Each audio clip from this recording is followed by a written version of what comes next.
The Wolves of Arabia. Like sand borne on an easterly wind, hints of the strange and aberrant beliefs that simmered in the desert were occasionally still to be found, even in the Holy Land itself. Some 20 miles south of Jerusalem, for instance, at a spot set among open fields named Mamre, pagans from beyond the frontiers of Palestine would gather every summer to keep a brilliant feast. The roots of this festival were quite fabulously ancient, for they had as their focus an oak that was the oldest tree in the world. Neither Jews nor Christians thought to dispute this sensational pedigree. Both were agreed that the tree was as ancient as creation, and that it had been a favourite of Abraham's to boot. A well dug by the patriarch still stood beside it, and although the oak itself, thanks to the merciless attentions of Christian souvenir hunters, had long since been hacked down to a stump, an unmistakable aura of holiness still attached itself to the mutilated trunk. In the first book of the Bible, it was recorded that Abraham, sitting in the shade of the oak, had played host to 3 mysterious strangers, who had delivered him the good news that his wife, Sarah, hitherto barren, was to bear him a son. 2 of the strangers had then continued on their way, but the third, informing Abraham of his intention to wipe out Sodom, had stood revealed as none other than God himself. Nothing, then, could have been more offensive to Jews and Christians alike than the hosting of a festival at such a spot, and, sure enough, both had made repeated efforts to redeem it from the polluted attentions of the pagans. As far back as the time of Jesus, a Jewish king had raised a large wall around both tree and well, with the aim of staking out the very place, the Makum, where Abraham had stood before the Lord. Some 300 years later, Constantine had gone one better by ordering a church to be constructed directly over the oak. As well he might have done, for Christians were agreed that the 3 strangers entertained by Abraham could only have been the Trinity, and that Mamre, as a result, had always been a place of pristine sanctity, devoted to the worship of our Saviour. Certainly, in the stern judgment of Constantine, all pagan claims to the site were the merest falsehood and blasphemy. Stripped of all its obscene accumulation of idols and blood-stained altars, the oak stood revealed as what it had been way back in the time of Abraham, a thoroughly Christian tree. The pagans, however, oblivious to this transcendent truth, had persisted in visiting Mamre. More than a century after Constantine had attempted to ban their summer festival, they were still flocking to the sacred oak, where they would sacrifice cockerels, pour wine, and throw cakes into Abraham's well, and ostentatiously abstain from sex. Such behaviour, at a time when paganism elsewhere in the Holy Land was being harried and bullied into extinction, required a deal of nerve. Nor was it greatly surprising that most of the festival-goers came from beyond the borders of Palestine. Indeed, that they belonged to a people widely scorned across the Near East as the most superstitious and ignorant in the world, and whose contempt for monarchs and their laws had long been notorious. The Arabs, tribesmen who haunted the interminable wastes that stretched south of the Fertile Crescent, could boast a record of barbarism more venerable than the empires of either Persia or Rome. Dwelling, as they do, in the distant desert, they know neither overseers nor officials, a state of affairs so mind-bogglingly unnatural that even a king of Mesopotamia, back in the distant days when Solomon's temple still stood in Jerusalem, had thought to make a note of it. 1,000 years on, opinions had barely improved. The Arabs appeared as reluctant as ever to put down roots. They were despised, not merely as pagans, but as pagans who lived in tents. To an aristocrat in his palace, as to a peasant in his field, the inveterate shiftlessness of such nomads was both a menace and an affront.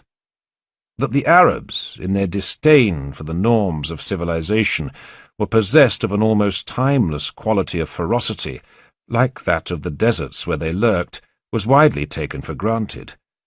Less than human, they were something more than beasts. In battle, it was not unknown for them to drink their victims' blood, while even in their love-making, so it was darkly rumoured, they were quite explosively violent, women as well as men. Nervous travellers venturing beyond the limits of cities and farms viewed the half-naked Arabs on their horses or camels as a menace no less deadly than the most ferocious desert predator. For, like rapacious kites, which have only to catch sight of prey from on high to swoop down upon it with outstretched talons, they make off with whatever they can seize. An insult that would no doubt have delighted the Arabs themselves. To be as free and as feared as a bird of prey was, in many ways, everything they most desired. What other peoples condemned as shiftlessness, they prized as liberty. I journeyed with a brown whip, its handle bare of its original thonging, with its lash hanging from its loop. To ride like this, alone with the horizon infinite all around, was to know oneself with a rare and vaunting conviction, the utter opposite of a slave. Wherever Arabs gathered, whether in the shade of an embroidered tent or around a fire beneath the stars, they were sure to sing the praises of wine, slim-waisted women, and warriors who acknowledged no master. The nomads of the desert might have been despised, but they were also feared. When the Persians charged Dahag, the demon king, with having been one of their number, and the Romans condemned them for their slaving and kidnapping as agents of the devil, the Arabs were being paid a form of tribute. Better a bandit than a dependent, after all. Who were the subjects of the Shah or of Caesar to presume otherwise? In truth, though, the Arabs were not quite the lone wolves of their victims' paranoia. Their realm was an unremittingly harsh one, and no man could possibly survive amid the sand, salt flats, and wind-weathered lava beds without others to watch out for him. Even to the hardiest and haughtiest warrior, family was everything. We follow the ways of our forefathers, those who kindled wars and were faithful to the ties of kinship. This resounding brag expressed the very essence of an Arab's identity. Extended networks of relatives blurred seamlessly into tribe. All men who could claim descent, however implausibly, from a single imam, a founding father, were to be reckoned his sons. Bound by a single inheritance of custom and achievement, of sunnah, warriors who might otherwise have torn each other to shreds were enabled to unite without loss of face, and turn on all those neighbouring bands of rivals who might have done the same. The great joy of an Arab's life, even more than the pillaging of caravans or the slaughtering of camels in honour of some ivory-skinned beauty, was to feud violently with another tribe. Much was bound to derive from it: honour, excitement, maybe even a well or two. That there was an essential pointlessness to such contests, an unvarying and remorseless quality, much like that of the desert itself, did not in any way lessen the enjoyment of those who indulged in them. The great deeds performed by a tribe's ancestors, rehearsed as they were in glowing, if suspiciously interchangeable, verses by its poets, offered its warriors both backdrop and inspiration. Memories of ancient battles, if gilded with sufficient imagination, might serve to dignify even the most squalid scuffle. As a result, among the Arabs, past and present were barely distinguishable.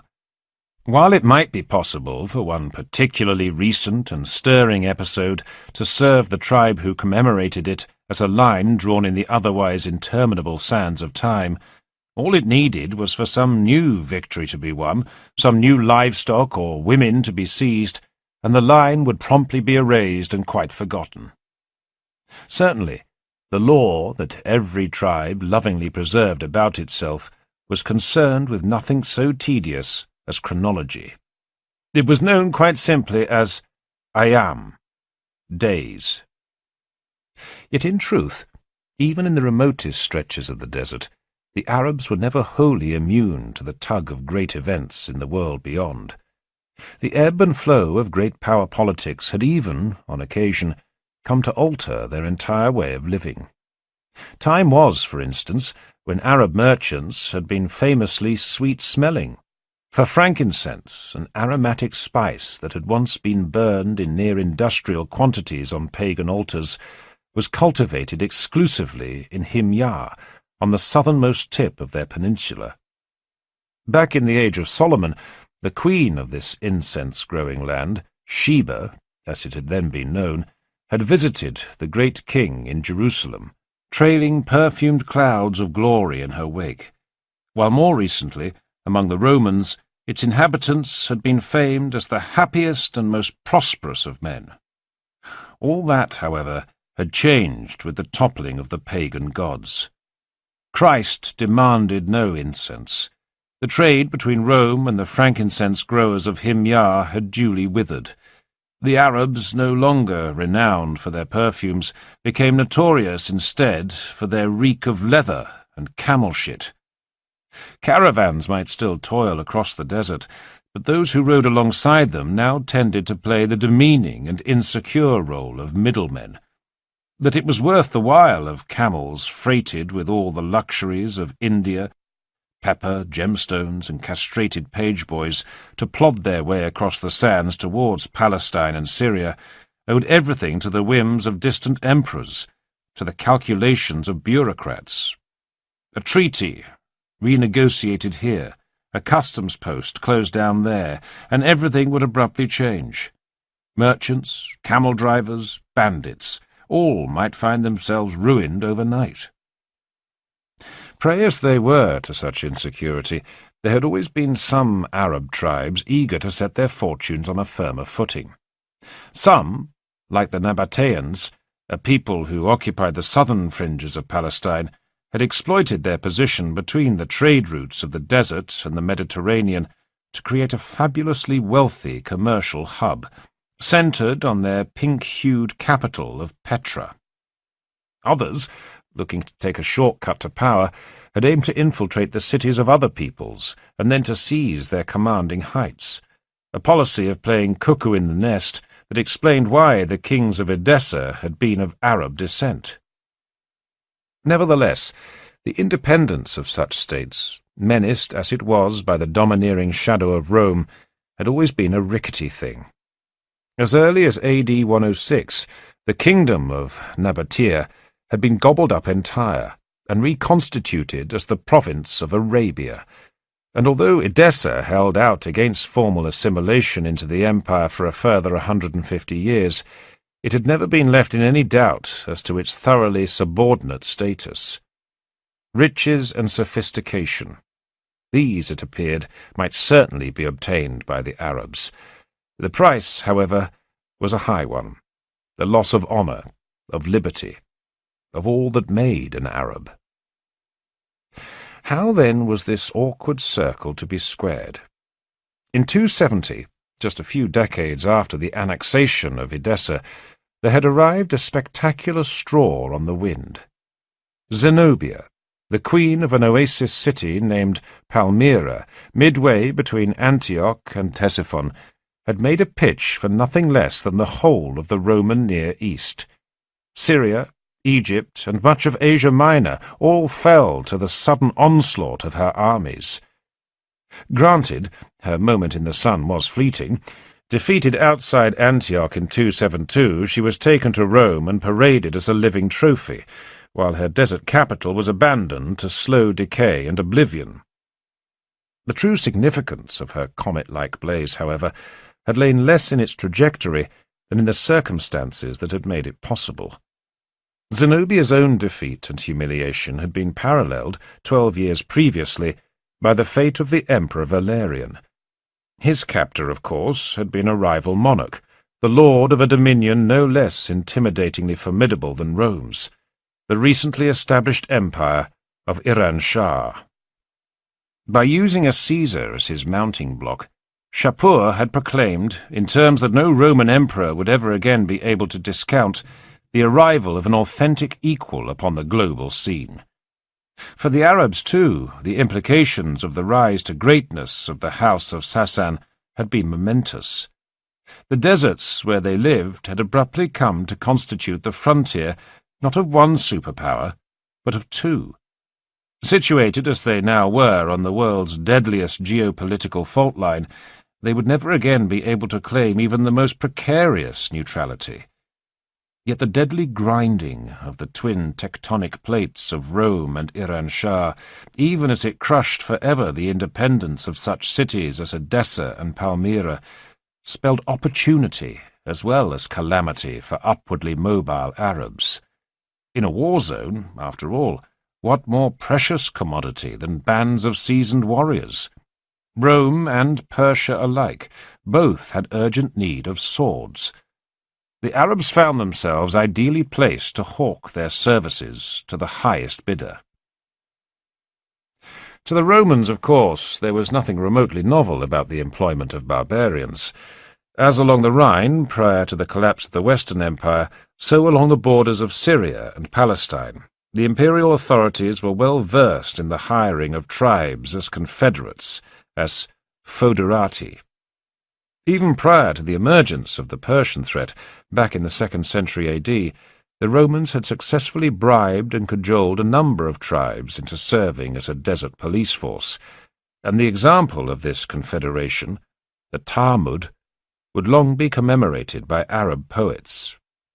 Understandably so, perhaps, for what it had served to demonstrate was that even the proudly and inveterately fractious tribes of the desert might, under certain circumstances, be forged into a shirkat, a partnership. Such a lesson, against the backdrop of escalating superpower confrontation, had certainly not gone unnoted by ambitious chieftains.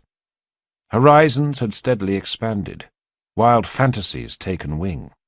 In 328, for instance, one Arab warlord had been buried beneath a tombstone that grandiloquently proclaimed him to have been King of all the Arabs. A title no less bogus than it was unprecedented, but most suggestive all the same. As Rome and Iran Shah competed ever more vigorously for the services of the desert tribes, so the potential pickings on offer for the tribesmen themselves had indeed grown steadily more lucrative. Although the confederation of the Talmud had long since imploded, having been struck down in sensational fashion, so Arab law claimed, by a thunderbolt, other foederati had fast emerged to take its place. It's telling that Roman authors, from the 4th century onwards, began to use a new word to designate the Arabs, one that seems ultimately to have derived from shirkat, Saracens.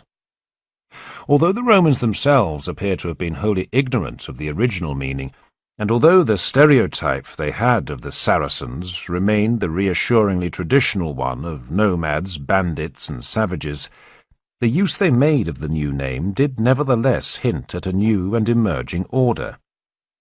In the yawning deserts between Palestine and Mesopotamia, Arab tribesmen were no longer operating merely on a freelance basis. While they still indulged in their traditional pastimes, slaving, cattle rustling, raiding caravans and frontier posts, they increasingly did so as agents of the rival superpowers. To the Arabs on both sides, so the twitchy inhabitants of the Fertile Crescent began to observe, war between Persia and Rome is a source of very great profit indeed. Nowhere better illustrated this than a town famed throughout Arabia as the epitome of power and glamour. Hira stood only a few miles south of Sura, on the southern flank of Mesopotamia, but it might as well have been a world away from the lecture halls of the rabbis.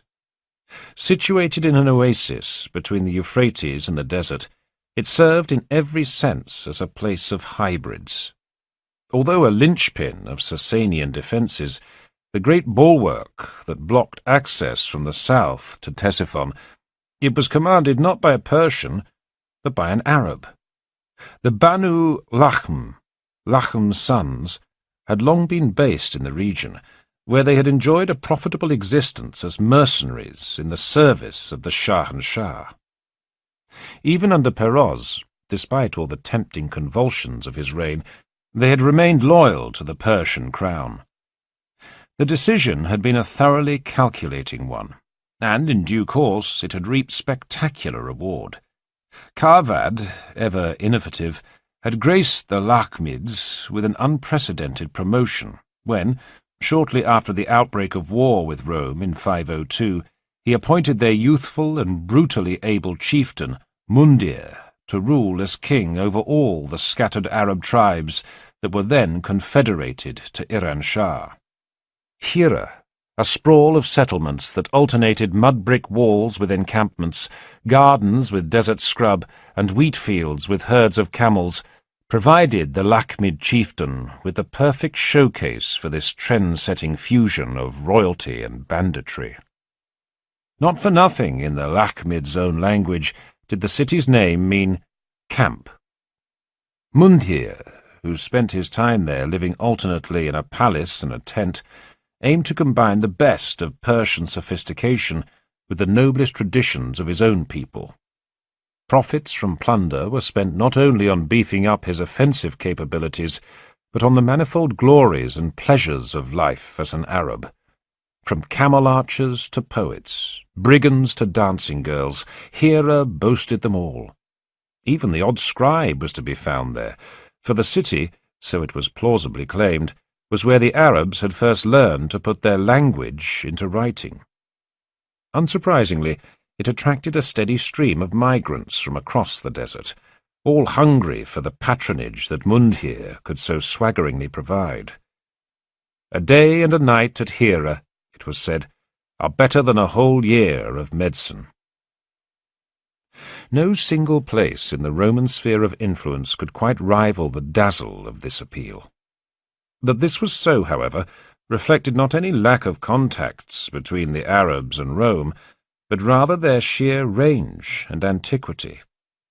Along the western fringes of the desert, no particular exoticism attached itself to the notion that the realms of the nomad and the city might be blended. The Nabataeans, and many other tribes too, had been citizens of Rome for centuries. One of their number had even risen to become Caesar. Philip, the same emperor who had presided over the capital's millennial celebrations, had hailed from a city on the frontier, to the east of the Sea of Galilee, and been derisively nicknamed the Arab. The existence of settlements such as Philip's hometown, right on the margins of the desert, were evidence enough of the wholehearted relish with which the Arabs, no less than any other people of the empire, might embrace the Pax Romana and settle down. Nowhere, however, was this more apparent than in the Negev, the arid wilderness that stretched between the Sinai and Petra, and where even as Mundir was establishing his regime in Hira, vines and olives were being conjured from the sand. Take one of the paved roads, the strata, that crisscrossed the region, and in due course an entire city would materialize on the horizon, rising like a mirage above the desolation, a paradise of farmland, stone houses and baths. A miracle? Hardly. It was only through the most back-breaking labour that the ceaseless battle against the sands could hope to be won, only with the most exhaustive maintenance of cisterns, aqueducts and dams. Yet the cities of the Negev, for all that the water might sometimes taste brackish and the scrub-flecked desert stretch away barren in every direction, did truly serve as outposts of the wider world beyond. Even in the most remote and isolated settlement by the name of Nisana that served pilgrims on the road to Sinai as a final way-stop, there were bureaucrats who wrote in Greek and would-be lawyers who studied Latin. More than 2 centuries after Constantine had filched the Palladium for his new capital, there was even a copy of the Aeneid in the local library. In Nisana, time as well as distance might be dissolved, for the myths of which Virgil had sung were older by far than himself, older even than Rome. On frayed papyri, in the depths of a lonely desert, the halls of Mount Olympus, where the gods of Greece had reclined on exquisite couches, partnered by ox-eyed goddesses and served wine by eternally beautiful youths, still preserved a spectral hold. Given enough time, then, it seemed that even the wolves of Arabia might be domesticated into lawyers or literary critics. Certainly, from the perspective of such cities as Nasana, where the prodigious array of hydraulic works was accompanied by a quite striking absence of fortifications, it did genuinely appear as though the desert had been tamed. A comforting reassurance, perhaps, except that, in truth, the imperial authorities had no desire to see every last Saracen defanged. Along the limits of the empire, where Mundhir's Lakhmids were conducting ever more audacious raids, there was an urgent need for attack dogs of their own. Many a Roman base might boast an encampment of Saracens, a hira. Other concentrations of Arab, foederati, entire cities of tents, thronged with a shifting population of warriors, horses, and camels, lay under the command of tribal chieftains rather than Roman officers. The reign of Justinian would see the largest of these, a teeming settlement east of the Golan Heights called Jabia, become to Syria and Palestine what Hira was to Ctesiphon, a key defensive stronghold. The tribesmen who lived there, the Banu Gassan, were recognizably the mirror image of the Lakhmids. For the sons of Gassan combined a ferocious loyalty to their imperial patrons with a haughty Arab chauvinism. Certainly the Latin spoken in Jabia owed little to the study of Virgil. The phrases familiar to the Arabs of the frontier derived not from poets but from the army. Over the course of the previous centuries, the sheer awesome immensity of Rome's military apparatus had stamped itself indelibly upon the language spoken by the foederati. So it was, for instance, that the camps of the frontier system, the castra, had provided the Arabs with their own word for fortress, khasa. So it was, too, that the strata, the paved roads built by Roman military engineers to link each camp along the frontier, had bequeathed their name to the entire desert south of Palmyra. Indeed, such was their impact upon the foederati that sirat, the form that the original Latin word had come to take in Arabic, could signify almost any kind of path. The strata, those great gashes of gravel and stone scored in straight lines across even the most unforgiving of landscapes, had become for the Arabs the very quintessence of a highway. Not that they themselves, of course, had much need of paving stones. What would their record of banditry have been, after all, without a talent for going off-road? In early 529, when Mundhir suddenly appeared in northern Syria, looting and burning almost to the walls of Antioch, the leaden-footed response of the provincial authorities was little different to that of some hapless farmer finding his sheep-pen being cleaned out. For with such speed did he move, and with such ruthless calculation, that invariably he would be gone with his loot before the military authorities could even discover what was going on, let alone arrive to stop it. Fire of this order could only hope to be fought with fire, and Justinian knew it. A few months after Mundhir's rampage through Syria, he crowned an Arab all of his own. His choice, predictably enough, had fallen upon the chieftain of the Banu Gassan, a youthful but already seasoned warlord by the name of Al-Harith, or, as he was known by his patrons, Aretas. Summoned from Jibaya to Constantinople, the Ghassanid prince was splendidly arrayed in the white silken cloak of Roman monarchy and a bejewelled coronet. His promotion bore witness to Justinian's customary eye for talent. Aretas, no less than Mundhir, was a man of boldness, charisma, and vision. What was more, he positively revelled in a blood feud. Before long, the two warlords' struggle had come to possess its own furious and deadly rhythm, as relentless as it was personal. To no one's great surprise, the signing in 532 of a treaty between Justinian and Khusro, for all its ambition to establish an eternal peace between the two empires, did little to dampen the mutual hatred of their respective Arab clients.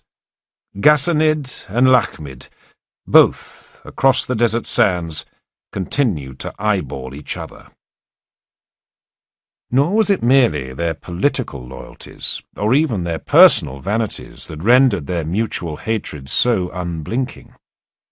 Neither Aretas nor Mundhir had any doubts that they were engaged in a conflict that was more than earthly. If Christians saw in the desert the ultimate arena where athletes of God might test themselves to the limits of their endurance against entire armies of demonic adversaries, then it certainly needed no baptism for an Arab to recognize in it a realm alive with spirits. Many of these, whether born on a scorching wind or haunting a bone-littered salt flat, were malevolent in the extreme. But not all were, by any means. Some, such as the owls that rose from the heads of men slain in battle, served as the guardians of individual warriors, while others stood watch over particular places. The favour of the divine might be experienced wherever there was water, or shade, or merely a landscape of startling beauty. The Arabs had little need of idols, let alone temples, to alert those who approached a god of his presence. Focus of their awe was much more likely to be a natural feature, if not a tree, as at Mamre, then a spring, or a mountain peak, or a rock.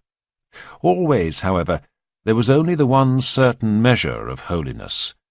A god could be reckoned no god who did not on occasion keep his sanctuary free of violence.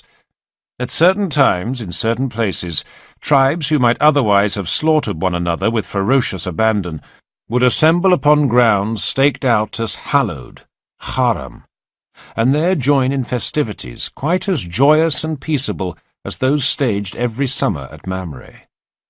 Of the Arabs' major shrine, which lay surrounded by palm trees somewhere in the deserts south of Palestine, and where the local people were reported to gather twice a year for a whole month or more at a time, it was rumoured that even the wild beasts live in peace with men and among themselves.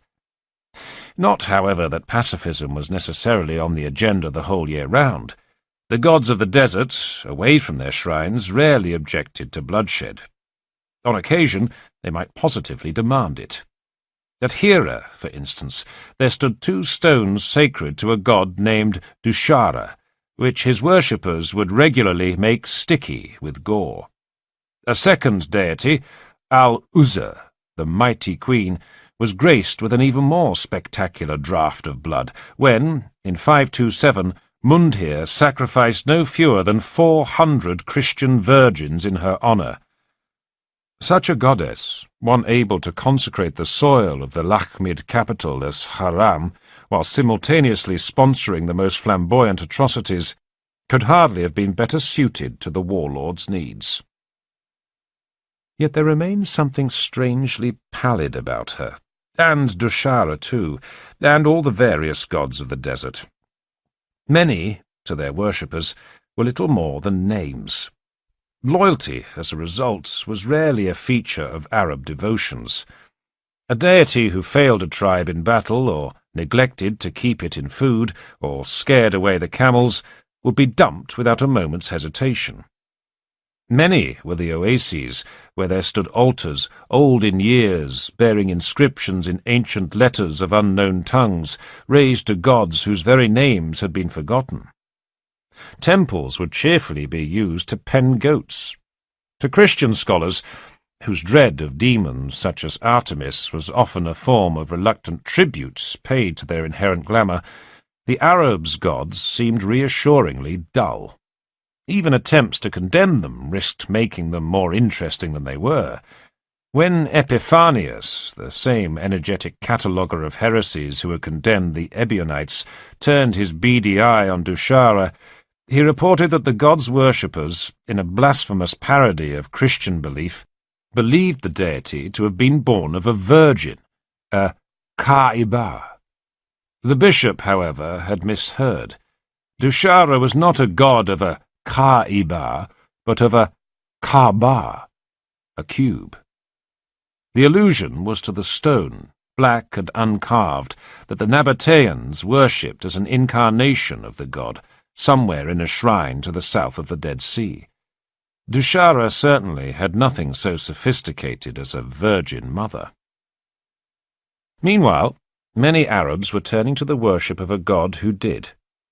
Nabataean cities had grown crowded with churches, and even in the wilds of the desert, beyond the reach of either emperor or bishop, whole tribes were turning to Christ. There was often a fair degree of opportunism in this, for it was well known that the Romans would only ever bestow their patronage upon Arabs who ranked as fellow Christians. Yet the Gassanids, and Aretas especially, were the decided opposite of lukewarm. They refused on principle to abandon the distinctly Monophysite character of their faith. They built, resplendently solid amid the tents of their encampment at Jabir, a massive church. They paraded, in their ongoing vendetta against the Lakhmids, a devotion to Christ that was quite as militant as Mundhir's loyalty to Al-Uzza. Granted, the Gassanids did not think to offer up virgins in sacrifice, but neither did they ever doubt, as they hacked down their pagan adversaries, that their swords were touched by the authentic fire of heaven. And who was to say that they were wrong? Time was when any notion that the Saracens might have been blessed by the particular favour of God would have been greeted with hilarity. But lately, in the bringing of the desert tribes to Christ, there had been hints, just perhaps, of the workings of some broader, more mysterious providence. Many were the wonders, after all, that had assisted with their conversion.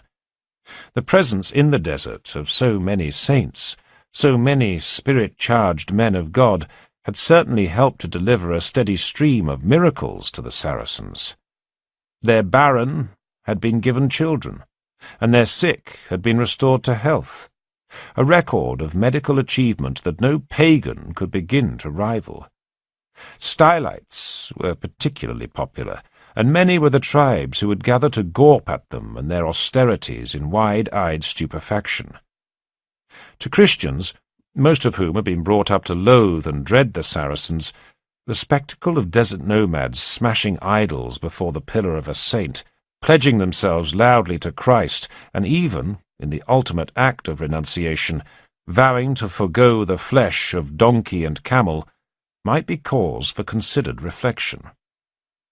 One such, a bishop from Antioch by the name of Theodoret, had been brought to conclude that the Saracens, despite their illiteracy and their taste for slumming it in tents, were endowed with an intelligence lively and penetrating, and a judgment fully capable of discerning truth and refuting falsehood. He had seen whole crowds of them gathered before the pillar of the original stylite, St. Simeon the Elder himself, and had marked the effect. To a people wild and free, such as the Saracens prided themselves on being, the show of a man prostrating himself before God, as Simeon had done, over and over again, might at first have appeared demeaning. But not after they had watched him persist with it for days and nights at a time. In submission, so the spectacle had taught them, lay the surest path to God. Saracens, even Saracens, might be brought to grasp that truth. But there was an additional and more haunting reason why scholars such as Theodoret should have taken a particular interest in the Saracens. They were the only barbarians who featured in the Bible. Isaac had not been Abraham's sole son, nor Sarah his sole bed-partner. Prior to the dramatic appearance of the Almighty at Mamre, the barrenness of the patriarch's wife had prompted him to take as a concubine her maid, an Egyptian by the name of Hagar. Sure enough, the slave girl had borne Abraham a son, but Sarah, bitter and jealous, had driven the mother and her newborn baby out into the desert. There, an angel had appeared to Hagar and told her that Ishmael, her child, was destined to prove a wild ass of a man, his hand against every man, and every man's hand against him, and the father of a great people. But which people? The answer to that, the clues being as glaring as they were, was self-evident. The children of Ishmael, that wild ass of a man. Who were these, if not the Arabs? Certainly such an identification had long been accepted as fact, and the potential implications of this Hagarine bloodline, they, by and large, had been left to hang. Perhaps, however, they should not have been. Like Isaac, so it was recorded in Holy Scripture, Ishmael had been circumcised by Abraham's own hand, and, like Jacob, he had fathered 12 sons. Suggestive markers of the favour of God, surely. That, at any rate, was what numerous Saracens had begun to ask. Theodoret himself had cited the example of the nomads who roamed the wilds east of Antioch, for in that desert live those who are proud to derive their descent from their ancestor Ishmael. Other Arabs, though, were not so sure. Hagar hardly ranked as the classiest of ancestors after all. A slave girl and a brood mare, she had been a refugee to boot. Driven not once but twice into exile by a resentful Sarah. The second occasion had followed the birth of Isaac, when Ishmael and his hapless mother had been obliged to take up residence in the wilderness of Paran. The location of this particular desert was much debated, with some scholars, including St. Paul himself, identifying it with the Sinai. The overwhelming consensus, however, was that it could only have been the Negev. No other wilderness stood closer to the sites most associated with Abraham, Mamre and the Church of St. Lot, and Hebron, where the patriarch lay buried in a cave with Isaac and Jacob. Certainly the Arabs of the Negev, when they accepted baptism, appear to have had a particular enthusiasm for naming themselves Abraham, as though to remind their fellow Christians that they, unlike other converts, had been blessed by the marks of God's favour long before the time of Christ. Yet this pedigree, even so, was a potentially awkward one for them to flaunt. How, after all, were the Arabs to lay claim to a primal inheritance from Abraham without also acknowledging their descent from a slave girl? A measure of embarrassment, perhaps, was only natural. So much so, in fact, that it seems to have led one scholar, a contemporary of Theodoret's by the name of Sozomen, to offer a particularly ingenious explanation for the origin of the word Saracen.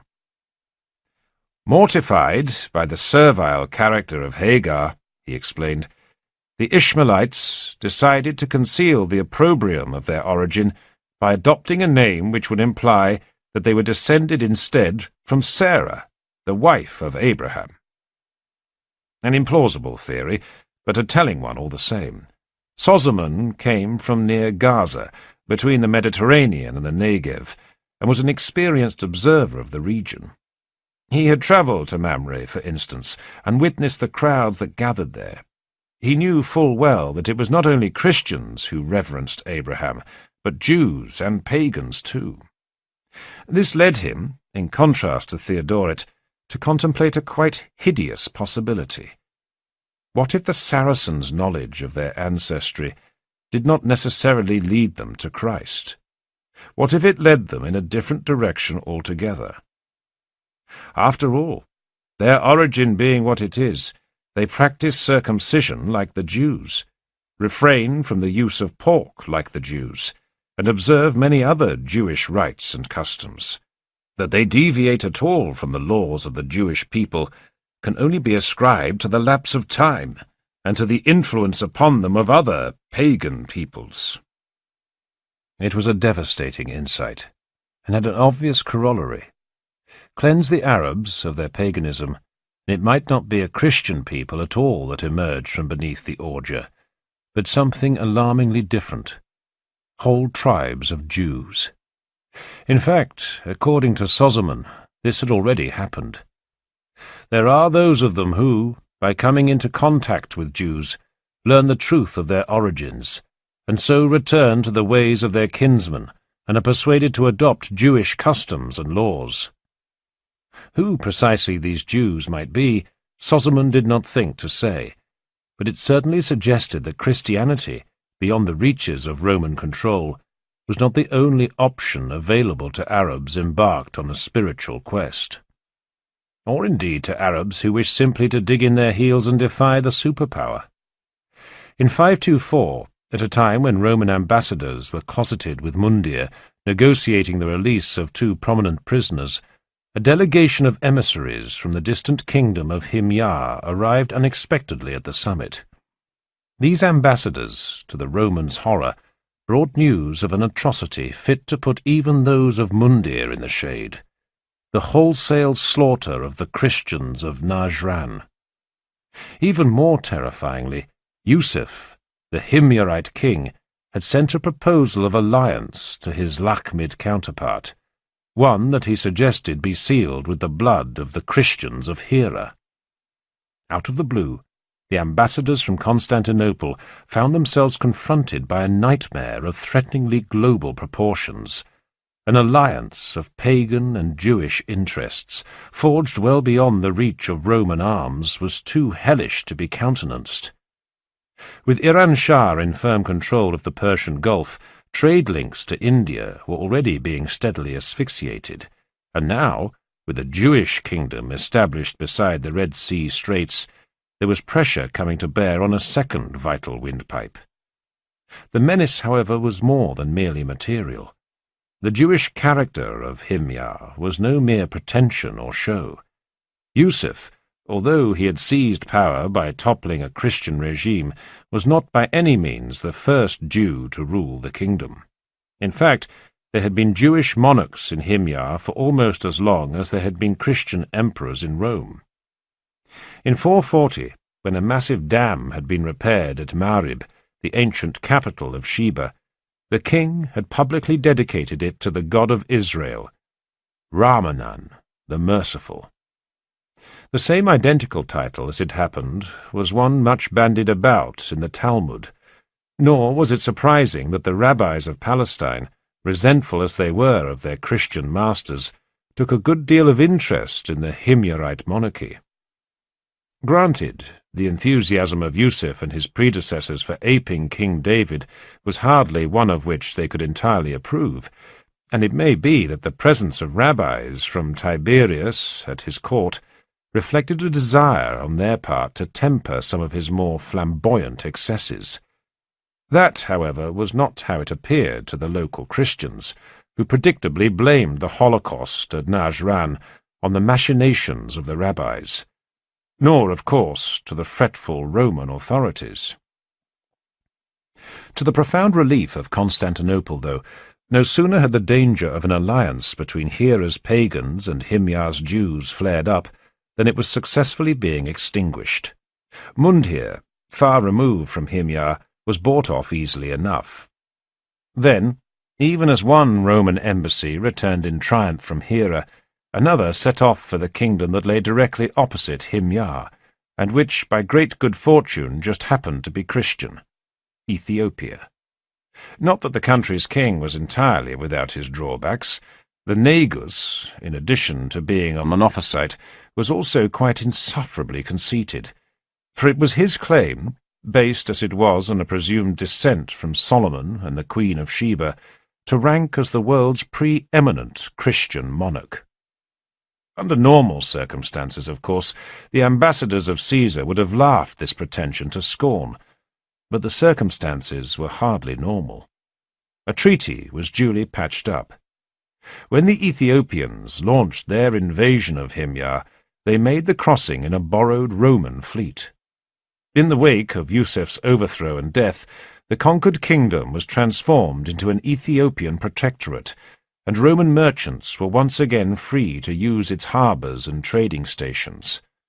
Meanwhile, at Najran, a domed monument named the Kaaba, on account of its cuboid base, was raised above the ruins of the cathedral, a memorial to the priests and virgins left slaughtered by Yusuf. All of which, back in Constantinople, could be viewed with tremendous satisfaction. Imperial policy towards the Saracens appeared to be in excellent shape.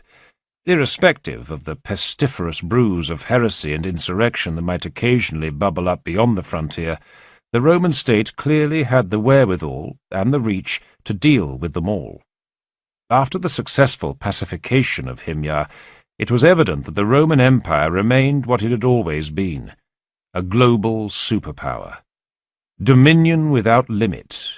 It seemed that the ancient maxim still held good.